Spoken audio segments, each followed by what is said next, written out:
oldimizda katta mavsum turibdi. Biz paxtani yaratishda yangi texnologiyalarga, ilm-fanga asoslangan tizimga, xorijiy navlarga o'tish metodi bo'yicha sizlar bilan kelisha olishimiz kerak.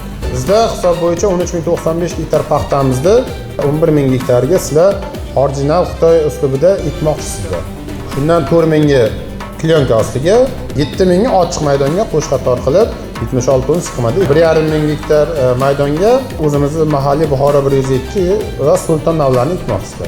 Bizni oldimizga qo'ygan shu 55 sentrlik, kam 50 sentrlik marramizga qanday qilib natija qilmoqchiligini asoslab bersa bo'ldi. Men qo'shqator Xitoy ekdim, 10 gektarga 60 sentrdan paxta oldim. Buxoro 37 berdi. Shuning uchun shu yilga 12 gektar paxta rejalashtirganmiz. Butun hammasiga 57 navda paxta ekkan deb rejalashtirganmiz. Biz fermerlarimizni qo'llab-quvvatlashga tayyormiz.